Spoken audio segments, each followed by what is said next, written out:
speaker was my co-host up here. Now, she's going to give another speech on something else now that she's comfortable looking at everyone. Her evaluator tonight is going to be none other than Mr. Gay. Mr. Gay, that Mr. Gay. Oh, that Mr. Gay. Yeah. Gay to me. Mr. Gay Jr. Mr. Gay Jr. It's going to be her evaluator. Now, let me tell you something about Shona. I don't know much about her, but after reading her bio today, I know that she likes to stretch. Yes. She likes to stretch. I'm assuming that she likes to stretch.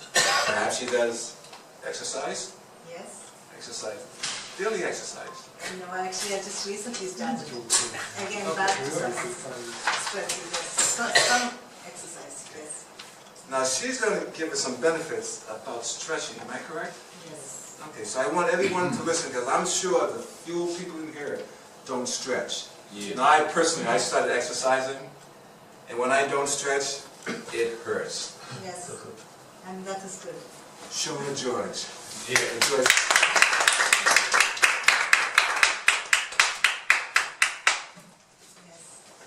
So today, the reason I chose this topic, stretching, is because after a long time, I started to really exercise. And this is thanks to a little group we have in the place that I stay. And I have almost begun to forget my muscles. You know, I'm beginning to feel my body again. So I wanted to tell you, this was very much a part of me a few years ago, from my childhood. I was very much a person who exercised daily, and I believed that a sound mind is in a sound body, in that maxim. So how does it matter really? We all wake up and then we go to the gym or start our days doing different activities. It could be running or going to the gym or swimming. But do we go and do it with awareness, with intention? Or do we just do it because you say you become trim and slim, or you build up an appetite and have a good meal and then go back to work again? What does it matter when you really stretch? Now stretching is, as you can see, just like a rubber band. When you pull, that's when it gets stretched. So it's a deliberate flexing of muscles. It's a muscle not just of the body actually. When you stretch your body, you stretch your mind also. So it's mind and body is very connected. So that's what I would like to bring out here, and I'm hoping to be able to bring out here. So as you see, we've seen cats stretch. They do it after a period of inactivity. They're just so relaxed, and they just get into that, the state of ease by stretching. How do they do it? They only stretch actually. We see the person running there. How do they get into that form? Did it happen just over time? There's a lot that goes behind that form that you see over there of that lady. And again, same with the people that you see over here lifting up weights. It just didn't happen over time. They all stretched their limits. They stretched a bit every day, a little more weight, probably to the 0.5 kilogram it became a kilo. So it's that stretching that I'm talking about, that we can all do. So with intention, we get up and wake up and do a little bit of this stretch. Physically, we can move a little bit further ahead every day. And this is just a little variation, but again, it's a kind of stretch where we are aware of our posture. We all sometimes sit by our desks with our rounded shoulders and we wonder, how can we sit up straight? There's a pain here, there's an ache here. All it needs is a light stretch over there, a gentle awareness in ourselves that the shoulders need to be moved a little back.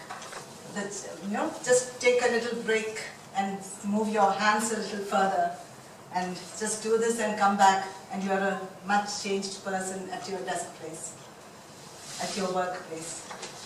And then what happens to your mind when you're stretching?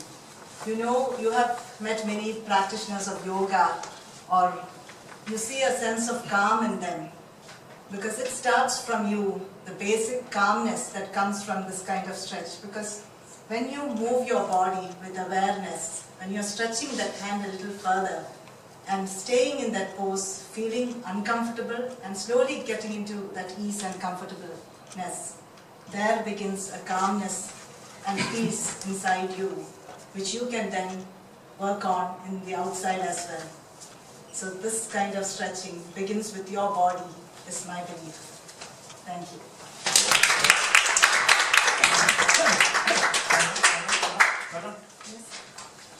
When we do the variation, we need the slides. We have to follow up with the slides. Thank you, Shona.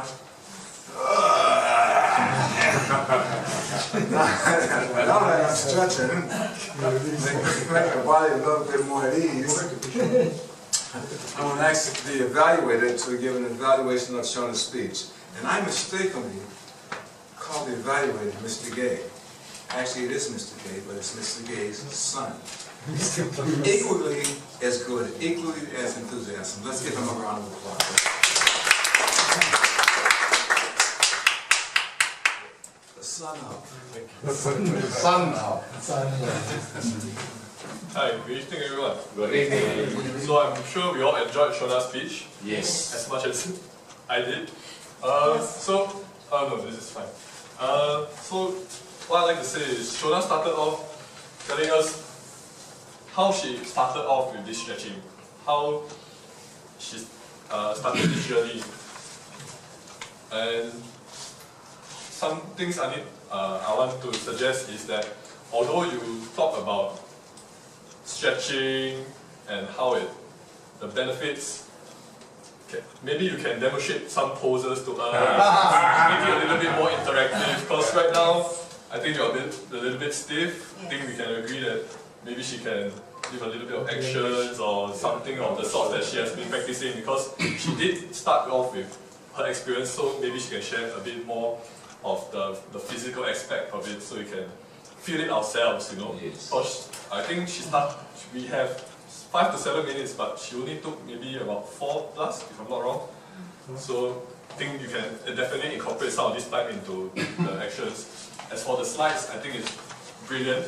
Lots of pictures, very, very informative. She showed an example of the cat, the person running, and she did have some poses on the screen, but of course it's better to have a bit of audience interaction to nail in the point. All in all, I have to say the stretching is good.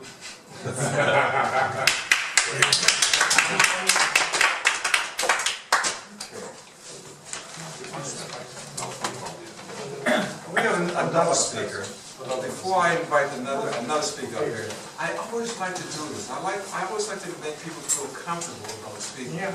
I believe that when we come to a speaking club, not everyone has to speak. The only way to get over our fear is to speak.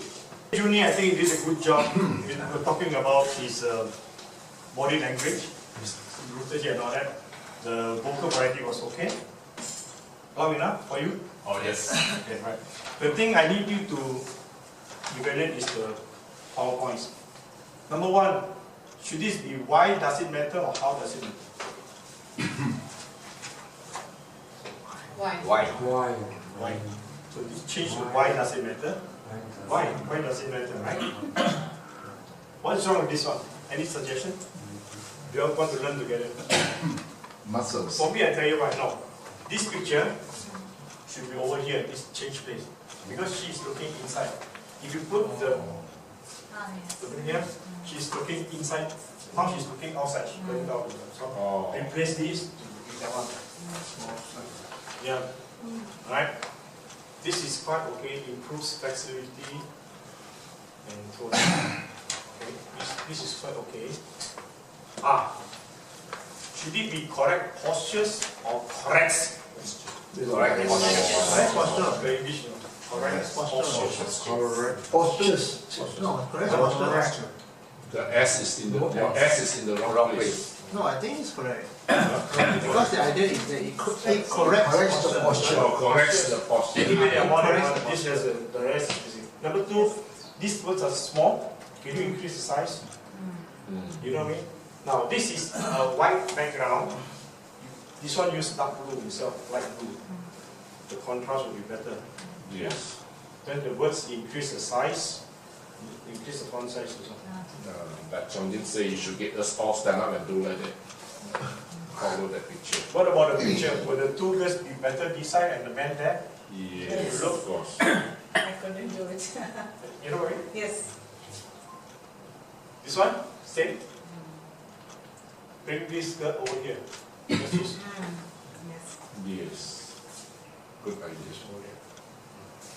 So there are ways you can improve your presentation. Okay.